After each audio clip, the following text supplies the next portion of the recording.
Hello student, ਅੱਜ ਆਪਾਂ ਦੁੱਧ ਤੇ ਪੁੱਤ ਕਹਾਣੀ ਬਾਰੇ ਪੜਾਂਗੇ।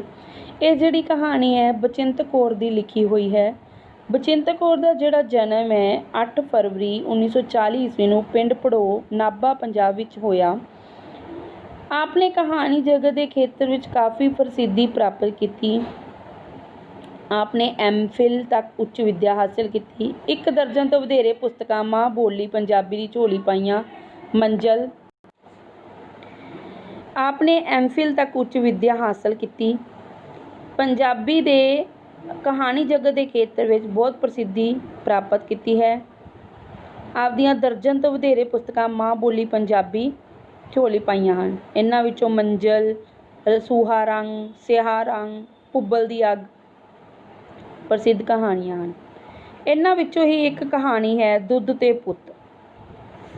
ਦੁੱਧ ਤੇ ਪੁੱਤ ਕਹਾਣੀ ਵਿੱਚ ਬਚਿੰਤ ਕੌਰ ਨੇ ਕੀ ਲਿਖਿਆ ਹੈ ਕਿ ਅੱਜ ਕੱਲ੍ਹ ਦੀ ਜਿਹੜੀ ਪੀੜ੍ਹੀ ਹੈ ਉਹਨਾਂ ਨੂੰ ਇੱਕ ਸੁਨੇਹਾ ਦਿੱਤਾ ਹੈ ਕਿ ਬੱਚਿਆਂ ਨੂੰ ਆਪਣੇ ਮਾਪਿਆਂ ਨੂੰ ਕਦੇ ਵੀ ਆਪਣੇ ਉੱਪਰ ਬੋਝ ਨਹੀਂ ਸਮਝਣਾ ਚਾਹੀਦਾ।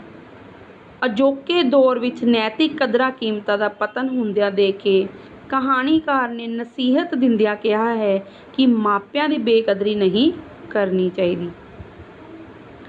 ਇਸ ਕਹਾਣੀ ਵਿੱਚ ਬਾਰੂ ਬਾਬੇ ਦੀ ਬੇਕਦਰੀ ਬਾਰੇ ਦੱਸਿਆ ਹੈ ਕਿ ਮਈ ਮਹੀਨੇ ਦੀ 5 ਤਰੀਕ ਹੋਣ ਜਾਣ ਦੇ ਬਾਵਜੂਦ ਬਾਬੇ ਬਾਰੂ ਨੂੰ ਬਾਹਰੋਂ ਘਰੋਂ ਕੋਈ ਵੀ ਲੈਣ ਨਹੀਂ ਆਇਆ ਸੀ।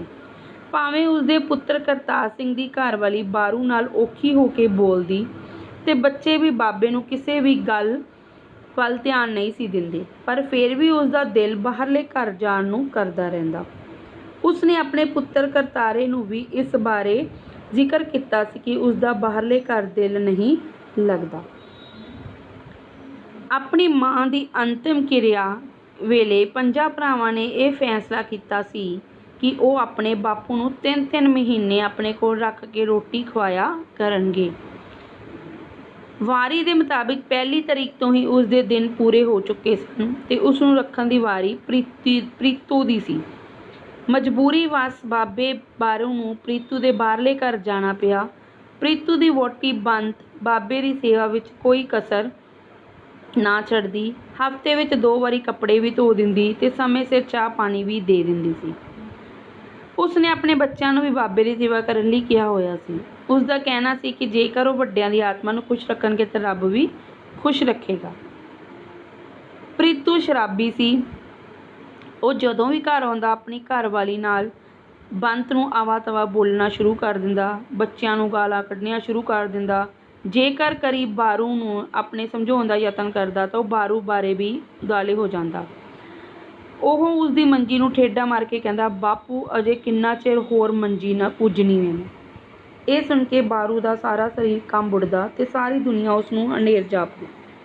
ਸ਼ਰਾਬੀ ਪੁੱਤ ਦੀਆਂ ਟਕੋਰਾਂ ਸੁਣ ਕੇ ਉਹ ਚੁੱਪ ਕਰ ਜਾਂਦਾ। 3 ਮਹੀਨਿਆਂ ਬਾਅਦ ਬਾਪੂ ਤਲੋਕੋ ਦੇ ਘਰ ਗਿਆ। ਤਲੋਕਾ ਆਪਣੇ ਬਾਪੂ ਦਾ ਪੂਰਾ ਖਿਆਲ ਰੱਖਦਾ।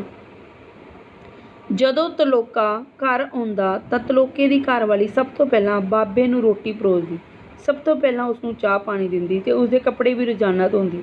ਤਲੋਕਾ ਵੀ ਆਪਣੇ ਬਾਪੂ ਦਾ ਪੂਰਾ ਧਿਆਨ ਰੱਖਦਾ ਸੀ। ਤਲੋਕਾ ਬਾਬੇ ਦੀ ਸੇਵਾ ਕਰਵਾਉਣ ਲਈ ਆਪਣੀ ਪਤਨੀ ਉੱਪਰ ਪੂਰੀ ਨਜ਼ਰ ਰੱਖਦਾ ਸੀ।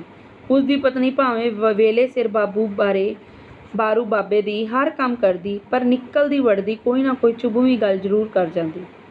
ਪਿੰਡ ਵਿੱਚ ਸਭ ਤੋਂ ਥੋੜ੍ਹੀ ਜ਼ਮੀਨ ਹਿੱਸੇ ਆਉਣ ਕਰਕੇ ਉਹ ਤਾਨੇ ਮਾਰਦੀ। ਬਾਰੂ ਨੂੰਹ ਦੀਆਂ ਚੁਭਵੀਆਂ ਗੱਲਾਂ ਸੁਣ ਕੇ ਕਦੇ-ਕਦੇ ਸੋਚਦਾ ਕਿ ਉਹ ਘਰ ਛੱਡ ਕੇ ਕਿਤੇ ਦੂਰ ਚਲਿਆ ਜਾਵੇ। ਉਹ ਨਾ ਕੁਝ ਤਲੋਕੇ ਨੂੰ ਦੱਸਦਾ ਤੇ ਨਾ ਹੀ ਕੁਝ ਆਪਣੀ ਨੂੰਹ ਨੂੰ ਕਹਿੰਦਾ, ਬਸ ਚੁੱਪ ਕਰਕੇ ਸਭ ਕੁਝ ਸਹਿਣ ਕਰੀ ਜਾਂਦਾ। ਨੂੰਹ ਦੀਆਂ ਟਕੋਰ ਭਰੀਆਂ ਗੱਲਾਂ ਸੁਣ ਕੇ ਕਦੇ-ਕਦੇ ਬਾਰੂ ਸੋਚਦਾ ਕਿ ਉਸਦੀ ਜਿਹੜੀ ਨੂੰਹ ਹੈ ਸ਼ਾਇਦ ਠੀਕ ਹੀ ਕਹਿੰਦੀ ਹੈ।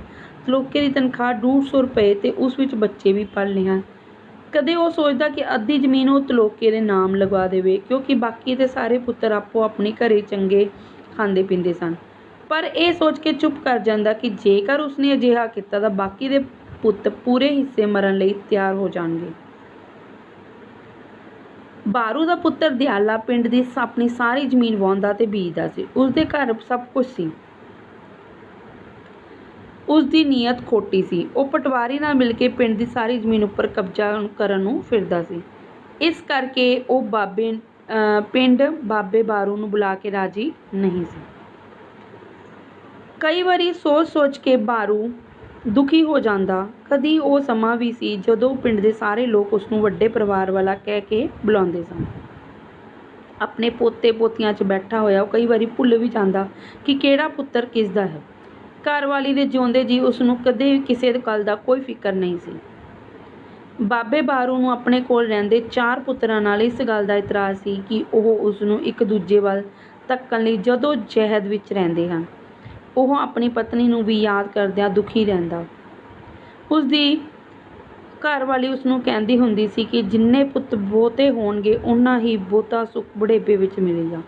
ਪਰ ਅੱਜ ਉਸਨੂੰ ਰੁੱਖੀ ਸੁੱਖੀ ਰੋਟੀ ਦੇਣੀ ਵੀ ਸਾਰੇ ਪੁੱਤਰਾਂ ਨੂੰ ਭਾਰੀ ਲੱਗਦੀ ਸੀ।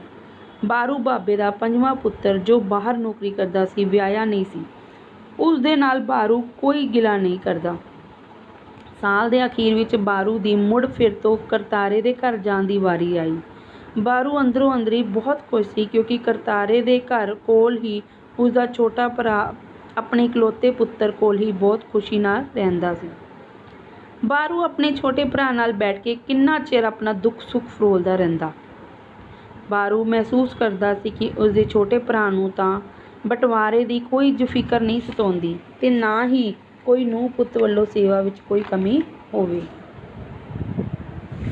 ਇਸ ਵਿੱਚ ਬਚਿੰਤ ਕੌਰ ਨੇ ਦੱਸਿਆ ਹੈ ਕਿ ਦੁੱਧ ਤੇ ਪੁੱਤ ਉਹਨਾਂ ਦੇ ਵਧੇਰੇ ਵਿੱਚੋਂ ਉਹਨਾਂ ਨੇ ਦੱਸਿਆ ਹੈ ਕਿ ਇੱਕ ਬਜ਼ੁਰਗ ਪਾਤਰ ਬਾਰੂ ਬਾਬੇ ਦੀ ਦੁੱਖ ਭਰੀ ਕਹਾਣੀ ਨੂੰ ਬਿਆਨ ਕੀਤਾ ਹੈ ਕਿ ਉਸਦੇ 5 ਪੁੱਤਰ ਸਨ। ਕਰਤਾਰਾ, ਪ੍ਰੀਤੂ, ਤਲੋਕਾ ਤੇ ਦਿਆਲਾ ਦੇ ਬਾਹਰਲੇ ਦੇਸ਼ ਰਹਿਣ ਵਾਲਾ ਇੱਕ ਹੋਰ। ਬਾਰੂ ਦੀ ਜਿਹੜੀ ਘਰਵਾਲੀ ਉਹ ਮਰ ਚੁੱਕੀ ਸੀ। ਮਰਨ ਤੋਂ ਬਾਅਦ ਪੁੱਤਰਾਂ ਨੇ ਭੋਗ ਤੋਂ ਬਾਅਦ ਇਕੱਠਿਆਂ ਮਿਲ ਕੇ ਇਹ ਤੈਅ ਕੀਤਾ ਕਿ 3-3 ਮਹੀਨੇ ਉਹ ਬਾਪੂ ਨੂੰ ਸਾਂਭਣਗੇ। ਬਜ਼ੁਰਗ ਪਾਤਰ ਦਾ ਮਨ ਆਪਣੇ ਘਰ ਦੇ ਇੱਕ ਪੁੱਤਰ ਕਰਤਾਰੇ ਕੋਲ ਰਹਿਣ ਨੂੰ ਕਰਦਾ। ਉਸਦੀ ਸਿਰਫ ਇੱਕ ਨੂੰਹ ਉਸਦੀ ਸੇਵਾ ਕਰਦੀ ਸੀ। ਬਾਕੀ ਦੀਆਂ ਨੂੰਹਾਂ ਬਾਰੂ ਨੂੰ ਗੱਲ ਗੱਲ ਤੇ ਮੇਨੇ ਮਾਰਦੀਆਂ ਸਨ। ਇਸ ਕਹਾਣੀ ਵਿੱਚ ਕਹਾਣੀਕਾਰ ਨੇ ਇਹ ਸੁਨੇਹਾ ਦਿੱਤਾ ਹੈ ਕਿ ਵੱਡੇ ਪਰਿਵਾਰਾਂ ਦੇ ਮਾਪੇ ਦੇ ਬੱਚਿਆਂ ਨੂੰ ਕਦੇ ਬੋਝ ਨਹੀਂ ਸਮਝਦੇ, ਪਰ ਉਹੀ ਬੱਚੇ ਆਪਣੇ ਬਾਪ ਨੂੰ ਬੋਝ ਸਮਝਦੇ ਹਨ ਜੋ ਰੋਟੀ ਦੀ ਖਾਤਰ ਬਾਪ ਦੀ ਵੰਡ ਕਰਦੇ ਹਨ। ਪਿਤਾ ਨੂੰ ਤਾਂ ਥਾਂ ਧੱਕੇ ਖਾਣ ਲਈ ਮਜਬੂਰ ਕਰਦੇ ਹਨ। ਇਸੇ ਕਰਕੇ ਕਹਾਣੀ ਦੇ ਅੰਤ ਵਿੱਚ ਬਾਬਾ ਬਾਰੂ ਸੋਚਦਾ ਹੈ, ਦੁੱਧ ਅਤੇ ਪੁੱਤ ਫਿੱਟਣ ਲੱਗਿਆਂ ਦੇਰ ਨਹੀਂ ਲੱਗਦੀ। ਅਜਿਹੀ ਔਲਾਦ ਉੱਪਰ ਤਿੱਖਾ ਵਿਅੰਗ ਕਰਦੇ ਹੋਏ ਕਹਾਣੀਕਾਰ ਕਹਿੰਦੀ ਹੈ ਕਿ ਜੋ ਮਾਪਿਆਂ ਨੂੰ ਬੋਝ ਸਮਝਦੇ ਹਨ ਉਹਨਾਂ ਨੂੰ ਵਡੇਰੀ ਉਮਰ ਵਿੱਚ ਰੁਲਣ ਲਈ ਮਜਬੂਰ ਕਰ ਦਿੰਦੇ ਹਨ। ਇਸ ਦੇ ਨਾਲ ਹੁਣ ਪ੍ਰਸ਼ਨ ਉੱਤਰ। ਦੁੱਧ ਤੇ ਪੁੱਤ ਕਹਾਣੀ ਵਿੱਚ ਬਾਬੇ ਬਾਰੂ ਦੇ ਕਿੰਨੇ ਪੁੱਤਰ ਸਨ? 5 ਪੁੱਤਰ ਸਨ। ਇਸ ਕਹਾਣੀ ਵਿੱਚ ਬਾਪੂ ਆਪਣੇ ਮਨ ਦੀ ਗੱਲ ਕਿਸ ਨੂੰ ਦੱਸਦਾ ਹੈ? ਇਸ ਕਹਾਣੀ ਵਿੱਚ ਬਾਪੂ ਆਪਣੇ ਮਨ ਦੀ ਗੱਲ ਆਪਣੇ ਛੋਟੇ ਭਰਾ ਨੂੰ ਦੱਸਦਾ ਹੈ।